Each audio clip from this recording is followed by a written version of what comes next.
el culto para orar por ellas, hermanos.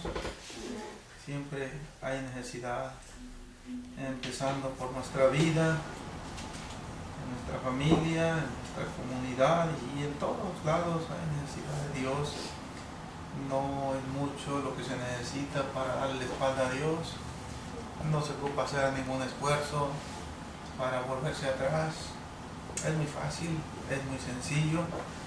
Todo es cuestión nada más de dejar de luchar, dejar de perseverar y no hay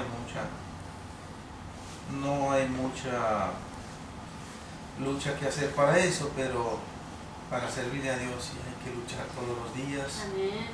Y suplicar misericordia todos los días, mis hermanos. Y pues, vamos en el nombre del Señor Jesús a seguir adelante meditando en su palabra, y les invito para que abran sus Biblias allí en el Evangelio, en la carta a los Romanos. Estamos en el capítulo 11, estamos ahí, tomamos esta porción bíblica, la predicación pasada, y vamos a estar meditando en ella. Gloria a Dios. El nombre del tema es: ¿ha desechado Dios a su pueblo? Esta es la parte 2. Y pues quiero aclarar que el apóstol Pablo, no recuerdo si lo dije con la debida claridad justo para la predicación pasada, el apóstol Pablo, cuando está mencionando aquí la palabra a su pueblo, se está refiriendo al pueblo de Israel como nación, como descendencia física de Abraham. No se está refiriendo a la iglesia, al menos aquí en estos versículos que hemos estado viendo. Aquí se está refiriendo exclusivamente al pueblo de Israel, como el Señor ha tratado con él en ocasiones de una manera pues muy dura, disciplinándolos. Ha habido tiempos en donde el Señor no lo ha hecho de esa manera, pero ha habido tiempos en donde parece ser que Israel ya ha sido desechado, y el apóstol Pablo pues está haciendo esa aclaración aquí para hacer énfasis de que Dios no ha desechado a su pueblo, ni tampoco lo va a desechar. Él no ha dejado de trabajar en la salvación del pueblo de Israel, gloria a Dios. Y pues estamos viendo nosotros aquí los argumentos o razonamientos que el apóstol Pablo expone para pues decirle a aquellos hermanos, tanto judíos como gentiles, por qué es que Dios no ha desechado a su pueblo. Ya vimos que la primera razón que puso es porque él también es israelita. El apóstol Pablo fue un judío de la tribu de Benjamín. El apóstol Pablo, pues, él está diciendo que es una prueba viviente de que Dios no ha desechado a su pueblo. También puso el otro argumento, que dijo que Dios no ha desechado a su pueblo porque desde antes lo conoció, y que esa expresión del apóstol Pablo, estoy dando yo una especie de repetición breve para ligarnos con la predicación anterior y continuar adelante con el tema, gloria a Dios, que es la parte 2. Esa expresión, al cual desde antes conoció, denota una relación de compromiso que hubo en el tiempo pasado.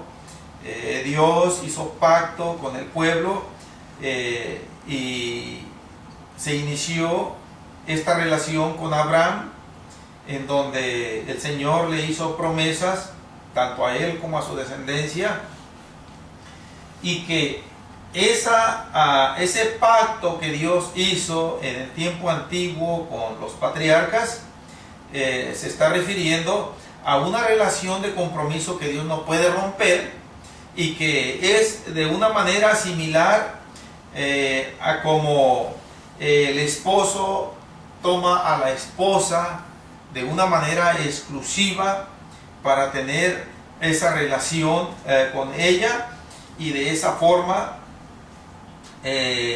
pues caminar en un ambiente de fidelidad. Así Dios también de esa manera es como conoció a su pueblo, y esa relación no la va a romper. No importa que muchos judíos se hayan rebelado, no importa que muchos judíos hayan rechazado al Mesías, de todas maneras Dios no ha rechazado a su pueblo. El otro argumento que el apóstol Pablo expuso fue que en los días de Elías Dios hizo que quedara un remanente en aquel tiempo que se compuso por 7,000 hombres que no doblaron la rodilla delante de Baal. Entonces, ese remanente que hubo en los tiempos de idolatría y de persecución a muerte por parte de Jezabel contra todo aquel que se identificó fielmente con Dios, eran perseguidos a muerte. Y lo que el apóstol Pablo dice, que Dios preservó o cuidó o se reservó un grupo de 7,000 hombres en aquel entonces, dice, y debido a esa acción de Dios en el pasado, en aquel tiempo de idolatría que hubo en el tiempo de los reyes de Israel, dice, también en el tiempo de Pablo, también ha sido guardado o ha quedado un remanente escogido por gracia. Entonces, lo que liga a aquel grupo de gente que se guardó fiel en el Señor, que no se entregó a la idolatría, sino que le fue fiel a Dios, empezando por los profetas, empezando por Elías, gloria a Dios. Dijo el apóstol Pablo, eso es una garantía de que en este tiempo también Dios ha reservado un remanente.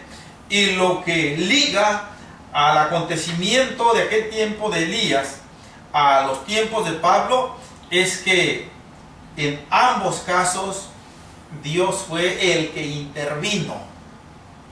En ambos casos Dios fue el que hizo que tanto aquellos 7,000 hombres como los judíos que aceptaron al Señor en los tiempos de Pablo y que estaban perseverando dentro de la iglesia, tanto como descendientes físicos de Abraham, así como descendientes espirituales también, dice, todo ello es porque el Señor intervino de una manera especial en la vida de cada uno de ellos.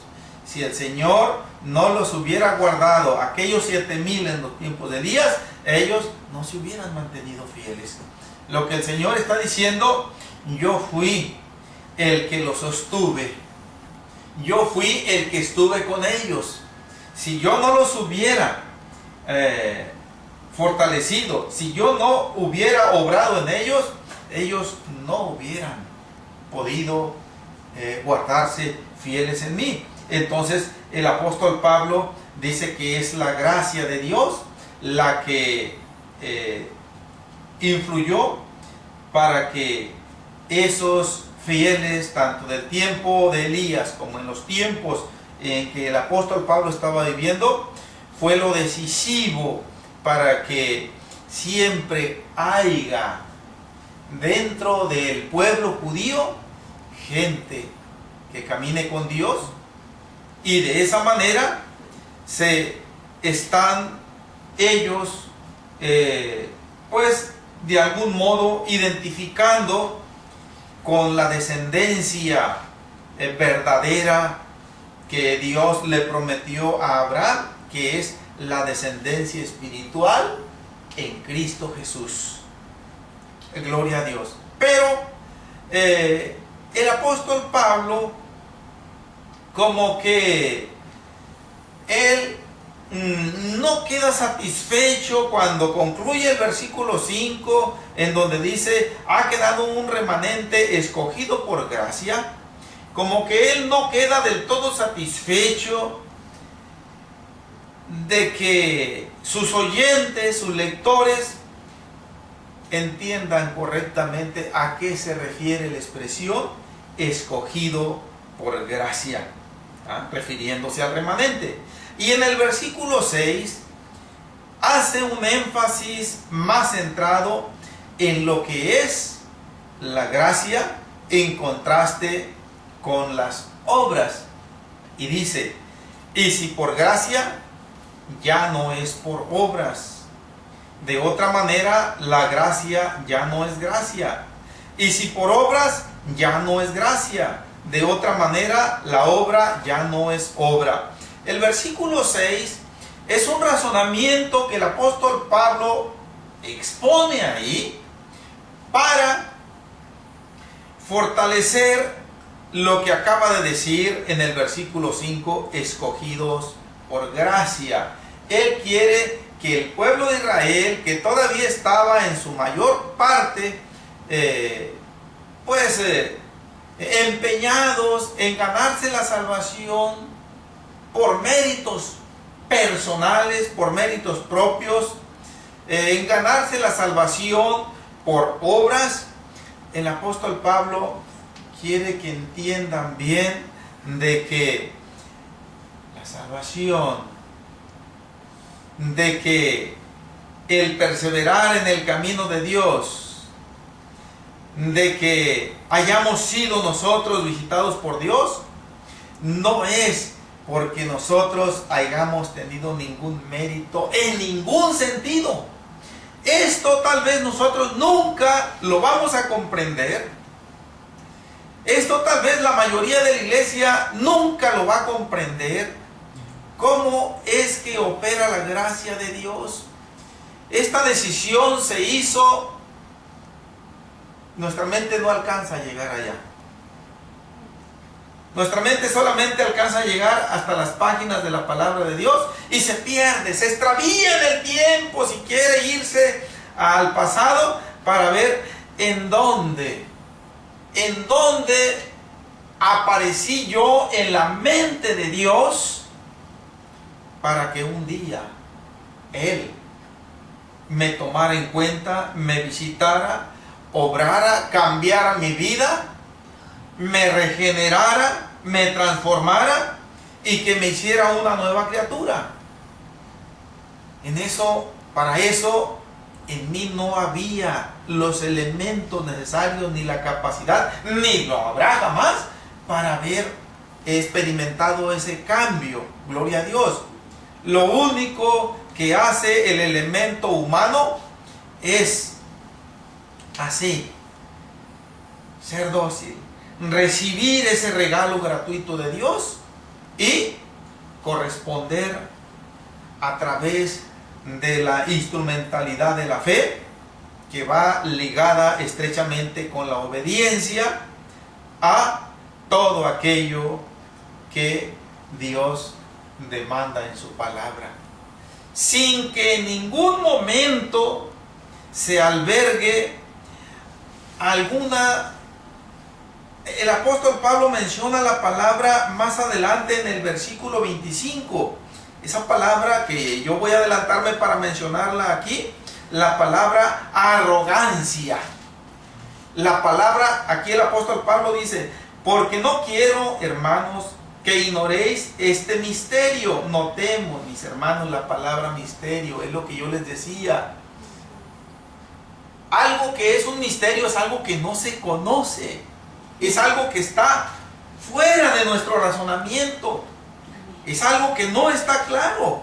Dice, para que no seáis arrogantes en cuanto a vosotros mismos.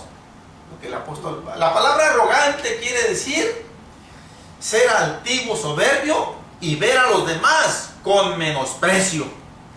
Eso es ser arrogante.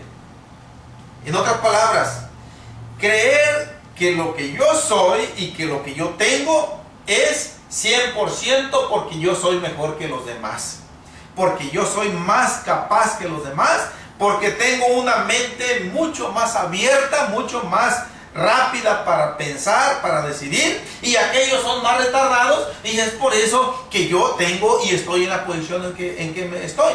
Esta es una actitud arrogante, altiva, soberbia. Son sinónimos esos términos que estoy mencionando, y esto se viene a manifestar en la práctica con una actitud de menosprecio hacia los demás. Bien, el apóstol Pablo, volviendo al versículo 6, en donde el apóstol Pablo hace un énfasis muy marcado para que en aquellos tiempos el pueblo judío entendiera pues lo que es por gracia. Escuchamos por gracia. Esta palabra se menciona muchísimas veces tanto en el Antiguo Testamento como en el Nuevo Testamento, y yo ya lo he explicado en otras ocasiones, pero en esta ocasión quiero tomando en cuenta este recalcamiento del apóstol Pablo, ahondar un poquito más en esto. Por gracia quiere decir que Dios elige simple y sencillamente porque Él quiso, por su soberana voluntad. En otras palabras, Dios no espera ver el comportamiento que nosotros tengamos ante su palabra para que, dependiendo de ese comportamiento, Él decida visitarnos y cambiarnos. Y si no reaccionamos a su palabra, Él dice, no, pues mejor no. No, si Dios actuara de esa manera, entonces no sería una salvación o una elección por gracia. Sería por las obras que Dios está observando en sus criaturas. Y Dios no se conduce de esa manera. Dios es 100% autónomo, soberano en sus decisiones. Y simple y sencillamente, la gracia de Dios, como el apóstol Pablo lo menciona en el versículo 25, que yo le di lectura en su parte correspondiente, viene siendo un misterio. El apóstol Pablo nos está diciendo, hay un pasaje paralelo aquí atrásito en el capítulo 9.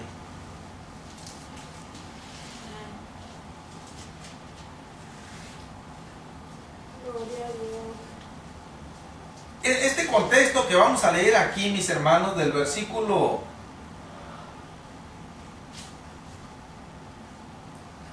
9 en adelante,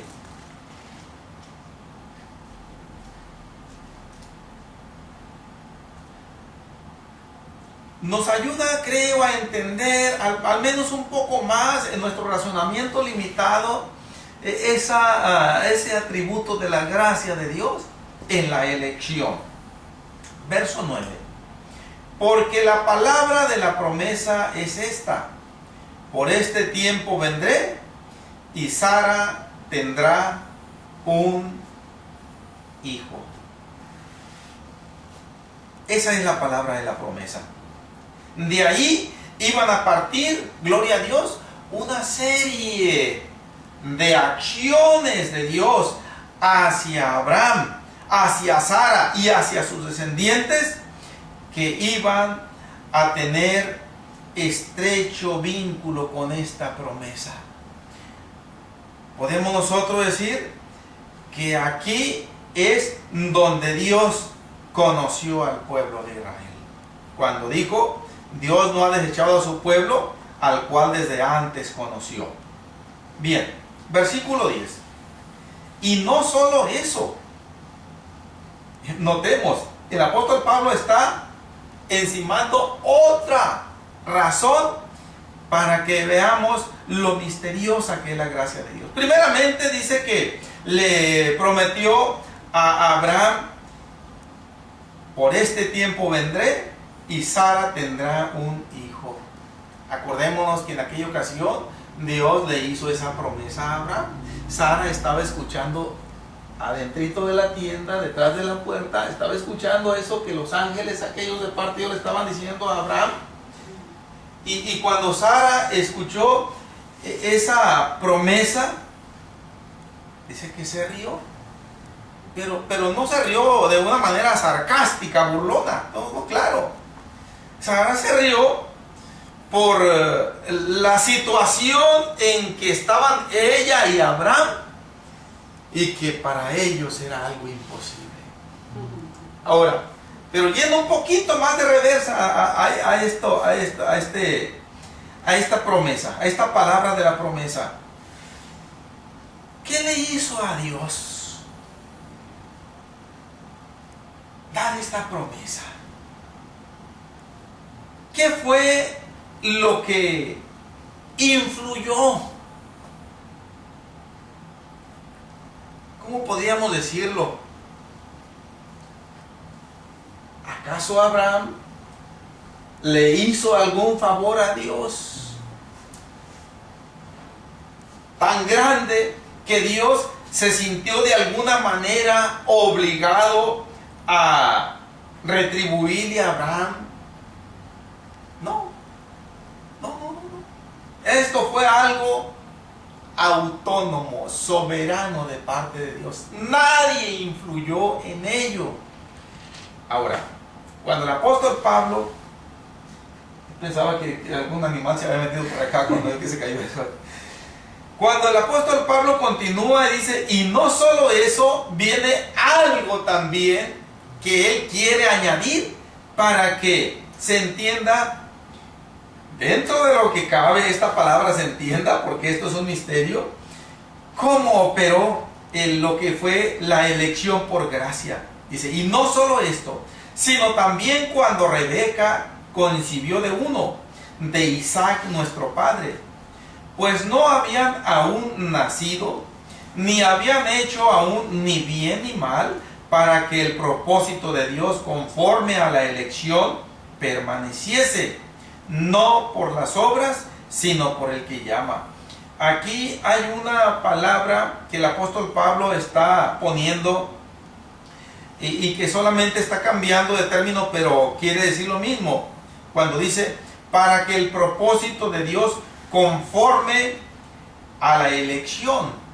Dice, aquí pudo haber dicho, conforme a la promesa. Viene siendo lo mismo. Nada más que el apóstol Pablo cambió, pero quiere decir lo mismo, conforme a la promesa permaneciese. No por las obras, sino por el que llama. Más claro no puede estar aquí, sí. Acordémonos cuando Rebeca quedó encinta y que había gemelos en su vientre, ella sentía una guerra que había dentro de su vientre. Ella sentía como si aquellos dos seres que se estaban desarrollando allá adentro se estuvieran dando un agarre campal a más no poder. Y ella llegó a decir, si esto ha de ser así, ¿para qué yo quiero la vida? Entonces, todavía no nacían, todavía no se sabía cómo iba a ser cada uno. No se sabía si uno iba a ser rebelde, no se sabía si iba a ser dócil, no. Entonces, como no se sabía, el Señor deja un antecedente claro para que nadie interprete que las decisiones que Él hace están de alguna manera reguladas o en atención a la conducta de las personas. ¿Por qué? Porque dice, aquellos seres ni siquiera nacían todavía. No tenían ningún pecado, en otras palabras. No habían hecho, aquí el apóstol Pablo dice, ni bien ni mal. Y así Dios le dijo a Rebeca, el mayor servirá al menor. Como está escrito, a Jacob amé, mas a Esaú aborrecí. Estas palabras son duras, mis hermanos. Estas palabras, ante una mente desapercibida, ante una mente carnal, ante una mente descuidada de lo espiritual, de los propósitos de Dios, esta es una arbitrariedad extrema. Es un despotismo.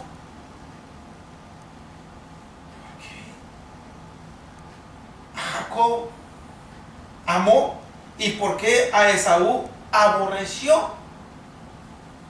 Y esto no propiamente lo vamos nosotros a ubicar cuando Esaú vendió su primogenitura.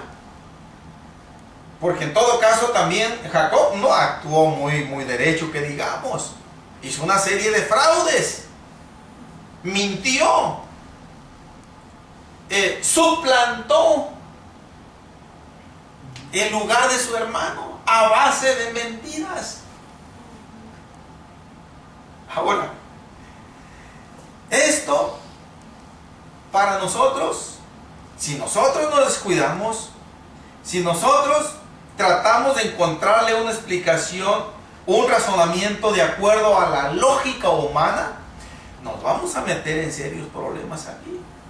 Muchos ya se han metido. Lamentablemente muchos se han metido y ya no han podido salir de ellos. Y se quedan y se van.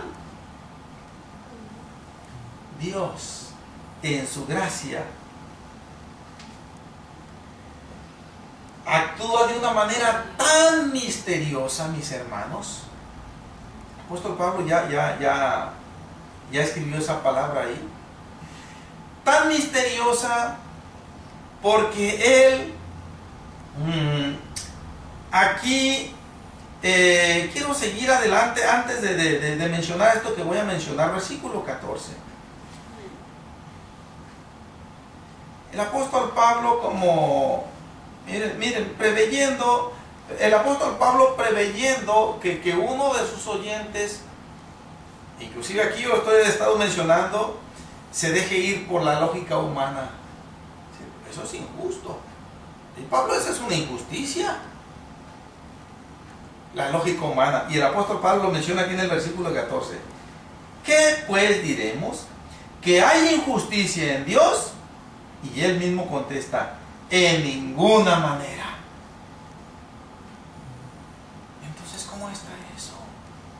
¿Por qué a uno amó y al otro aborreció si ni siquiera había nacido? Bueno, sigue escribiendo aquí. Pues a Moisés dice, tendré misericordia del que yo tenga misericordia y me compadeceré del que yo me compadezca.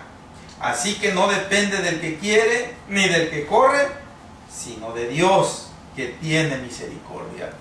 Mis hermanos, este pasaje, este contexto que viene del Viejo Testamento, del libro de Éxodo, ha llevado a la tumba espiritual a mucho creyente que empezó bien la carrera con el Señor y que de alguna manera pues enfrentamos esos momentos de lucha, esos momentos de agarre en contra del enemigo y sus huestes del mal, en contra de nuestra misma carne, en contra del mundo y su forma pecaminosa de vivir. Bueno, si no es, aquí dice, no depende del que quiere ni del que corre, sino de Dios que tiene misericordia. Esto, muchos lo toman, bueno, si no depende del esfuerzo que yo haga por servirle a Dios. Si no depende de lo mucho que yo me cuide por no pecar contra Dios. entonces ¿de qué me sirve? Como dijo en una ocasión el salmista en el Salmo número 73, dice, creo que en vano he guardado la ley del Señor. Miro a los demás, dice, y parece que les va mejor. Entre más mal hacen, parece que hasta ni un catarro les pega. Y yo, que me arrodillo y que oro y que ayuno y que le lloro al Señor, parece que me va peor. Gloria a Dios. Entonces, mis hermanos, cuando uno se ubica en el punto negativo de lo que quiere decir esta palabra, que no depende del que quiere ni del que corre, entonces, pues yo voy a vivir mi manera, yo voy a vivir la vida así, sin sujetarme rigurosamente, como yéndome al extremo. Total, pues es el que Dios tiene misericordia. ¿De qué me sirve que yo me esfuerce? Yo creo que por eso es que no he progresado mucho en la vida. Mejor voy a esperar a que sea Dios, pero no quiere decir eso esto. Cuando dice sino de Dios que tiene misericordia, quiere decir que Dios ya puso todo lo necesario para que nosotros caminemos con Él. Ya puso todo lo necesario para que nosotros echemos mano de la vida eterna. Y todos esos elementos que Dios puso, los puso de su parte. Y nosotros no tuvimos ninguna participación ahí. Dios fue el que puso todo el arsenal necesario para que nosotros pudiéramos alcanzar la salvación. Aleluya. Pero nosotros no pusimos nada de eso. A eso se está refiriendo. Dios tiene misericordia. Cuando dice del que tiene misericordia, pues simple y sencillamente de aquel que le toma la palabra en serio. Amén. Seguimos leyendo, porque la escritura dice de Faraón, verso 17, para esto mismo te he levantado, para mostrar en ti mi poder, para que mi nombre sea anunciado por toda la tierra. De manera, aquí es a donde quería llegar, mis hermanos, de manera que de quien quiere tiene misericordia, y al que quiere endurecer, endurece. Por si acaso a alguien le parecía poco lo que el apóstol Pablo acababa de decir, aquí está algo más fuerte todavía. De quien quiere tiene misericordia, y al que quiere endurecer, endurece. Y de lo más fácil es pensar, yo creo que yo soy uno de los que el Señor ha endurecido. Siento que el corazón es como de diamante. Soy tan duro, mi carne es tan rebelde. Yo creo que yo soy de esos que el Señor ya endureció. ¿Y para qué voy a seguir luchando si el Señor ya me endureció? El diablo es tan oportunista. Mis hermanos, esto es un misterio. Nos conviene luchar, nos conviene perseverar, suplicando misericordia. La gracia del Señor opera de una manera tan lejana de comprensión de nosotros en cierto punto, que Él, como dice aquí, de quien quiere tiene misericordia, y al que quiere endurece, al que quiere endurecer, endurece. El Señor hace esto tan sutilmente, tan oculto a nuestro entendimiento, para que no lo captemos nosotros de una manera plena, que el Señor no comete ninguna injusticia. Cuando endurece a alguien, no comete ninguna injusticia, no le agravia nada a nadie. Cuando tiene misericordia de alguien, no le quita el más mínimo peso de responsabilidad tampoco, ni a uno ni a otro. El Señor lo hace de una manera tan misteriosa, que Él sigue siendo justo y que no alcahuetea la responsabilidad ni la personalidad de ninguna de sus criaturas. ¿Cómo puede ser esto? Bueno, sigo diciendo, para nuestra mente nunca lo vamos a entender. A menos que el Señor de una manera especial venga y nos abra el entendimiento para comprenderlo. Pero lo que el apóstol Pablo está defendiendo aquí es que ante estas afirmaciones de él, lo más fácil es reprochar que Dios es injusto. Y aquí vuelve a la carga otra vez, en el verso 19. Pero me dirás, ¿por qué pues inculpa? Porque ¿quién ha resistido a su voluntad?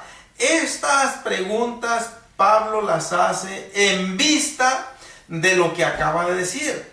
De manera que de quien quiere tiene misericordia y al que quiere endurecer, endurece. Bueno, saltan aquellos lectores, aquellos oyentes del tiempo de Pablo y se dejan ir por la lógica humana.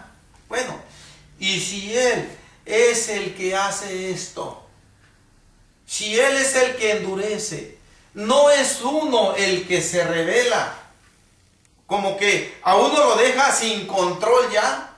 Simple y sencillamente Dios dice, yo te hago más duro que un diamante y no vas a poder cambiar. Y de ti voy a tener misericordia, a ti te voy a hacer manso como una palomita.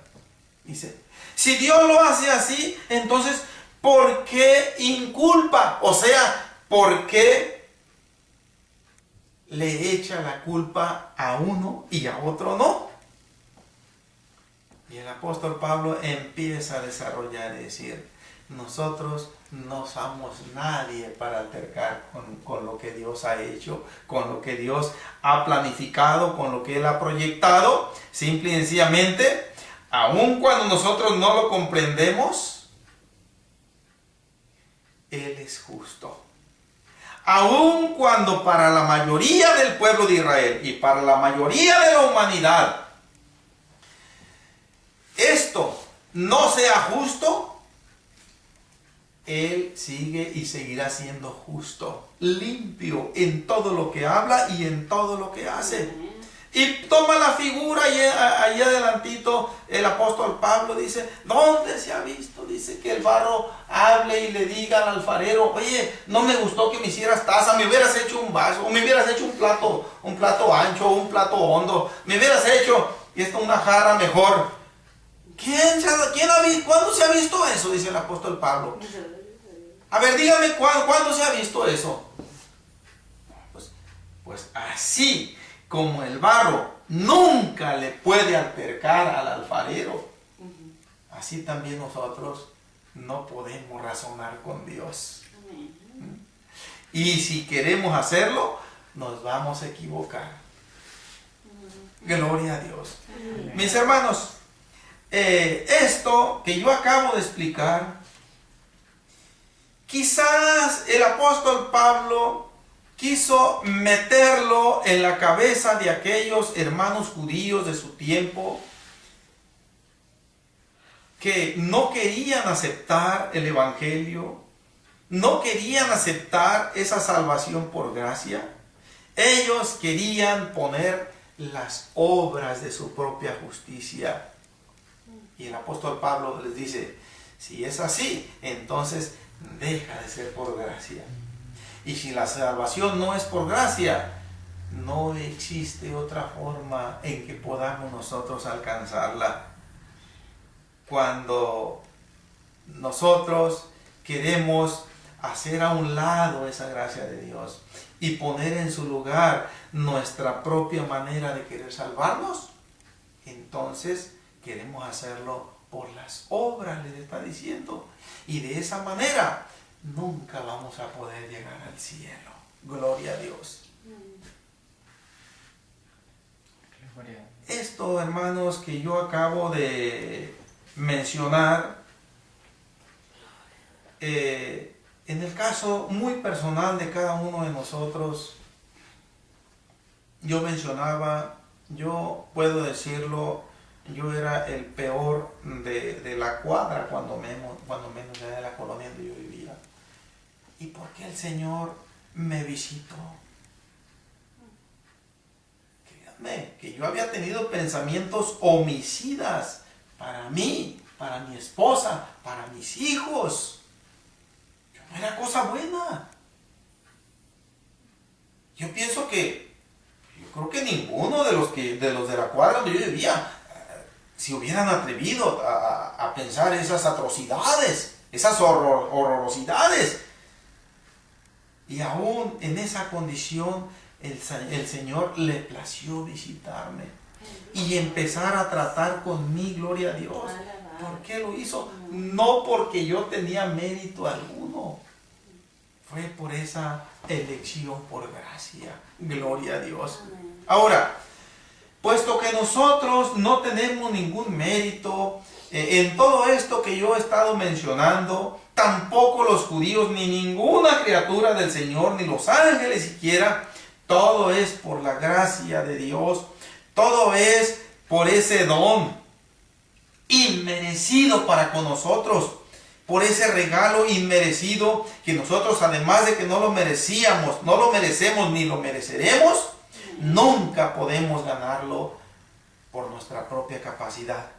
Amén. Por todo ello, esto trae algunas implicaciones muy importantes para nuestras vidas que nos pueden ayudar a ser mejores, mis hermanos. Créanme que yo he estado en una lucha, en una guerra, gloria a Dios. He tenido yo pues momentos, días de lucha. Este ha sido uno de ellos, gloria a Dios. Por la gracia misericordiosa del Señor, creo que seguimos adelante. Amén. Pero todo esto debe ayudarnos a una cosa, a ser más humildes siempre donde quiera que nos encontremos. ¿Por qué? Porque lo que somos, lo que tenemos, todo es por providencia de Dios. Todo. Absolutamente todo. Si yo estoy aquí parado con la facultad de poder tener movimiento en mis pies, en mis manos, poder hablar, poder ver, etc., es por providencia de Dios, por regalo de Dios.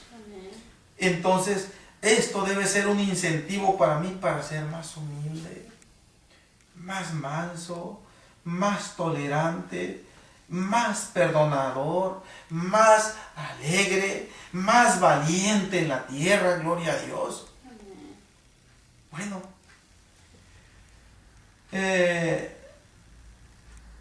debemos, en base a esto, mis hermanos, debemos orar siempre, además de orar por nosotros, por nuestra familia, por nuestra familia en el círculo del hogar, como nuestra demás familia inconversa,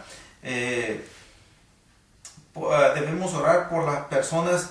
No debemos cansarnos de orar por las personas que vemos que están bien endurecidas al Evangelio. Todos los días nosotros encontramos ese panorama en el trabajo, en la calle, en todos lugares encontramos a veces a las mismas personas. Yo con las personas que trabajo les he hablado de la palabra y parece que por un oído le han entrado y por otro les han salido porque siguen. Y en mí nunca debe pasar el pensamiento de decir, este no tiene remedio. ¿Por qué? Porque aquí está una prueba viviente de que sí.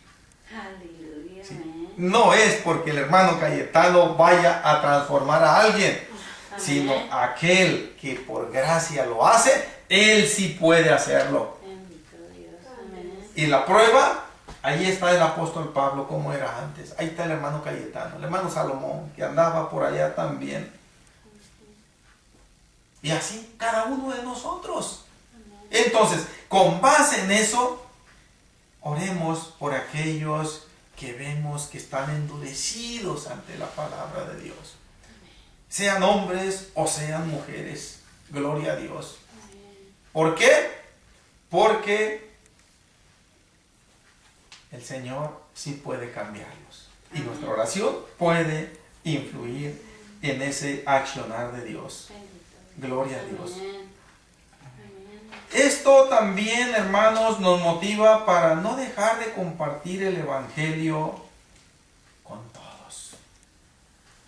y no decir, a este ni siquiera le voy a hablar. Porque se ve que habla que no se le puede oír. Este tampoco, este es testigo de Jehová. Aquel es sabatista, aquel no, hermanos.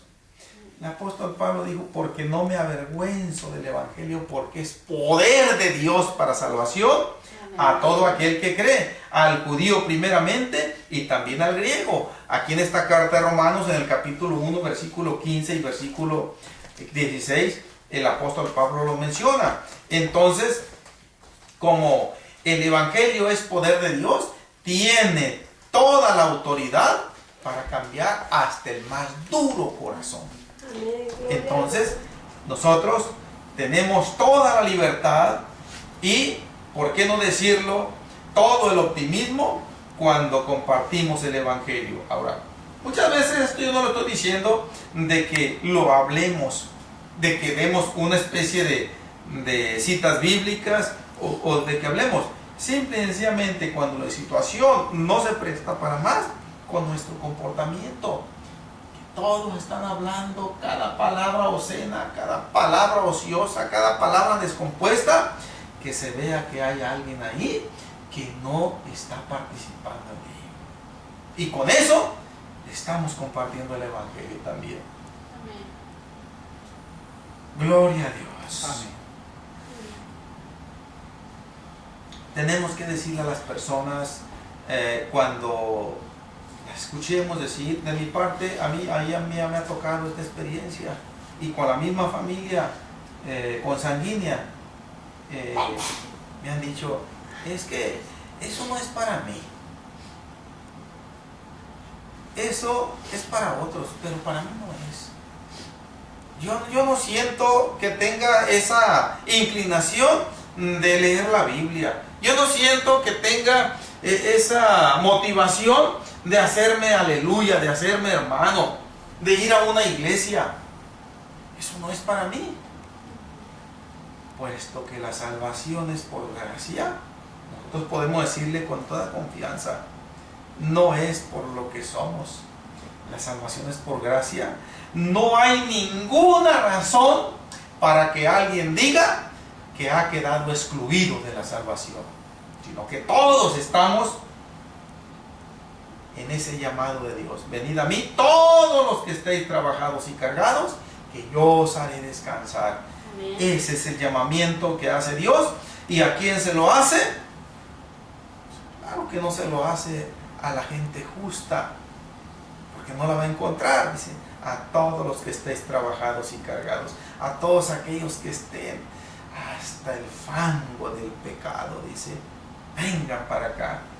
Entonces, mis hermanos, creo que todo esto nos puede ayudar para tener en cuenta, al menos en la medida de que nuestro entendimiento lo capte, lo que es esta expresión que el apóstol Pablo nos ha mencionado tan enfáticamente en el versículo 5 y en el versículo 6, escogido por gracia, aunque aquí, repito, sigue hablando del pueblo de Israel, sigue hablando de aquel grupo de judíos reducido que sí aceptó al Señor Jesucristo, que sí le va sirviendo por fe y que sí seguía formando parte de la iglesia en los tiempos de Pablo.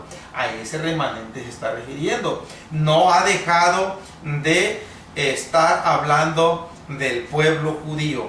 Ya más adelante va a entrar en lo que es el pueblo gentil, pero por lo pronto está diciéndonos del pueblo judío solamente. Gloria a Dios. Vamos a dejar aquí, mis hermanos. Si el Señor nos concede la siguiente predicación, vamos a continuar en el versículo 7 en adelante, gloria a Dios, en donde el apóstol Pablo continúa con sus argumentos en atención o en lo referente a decir que unos fueron endurecidos y los otros fueron escogidos, gloria a Dios. Pero ya hablaremos sobre eso en su oportunidad, qué es lo que nos está diciendo con esas expresiones, entre otras, en lo que vamos a ver primero Dios del versículo 7 en adelante del Romanos capítulo 11. Vamos a orar, vamos a pedir a Dios por las necesidades que presentaron las hermanas y a suplicar al Señor su ayuda, su socorro día y noche.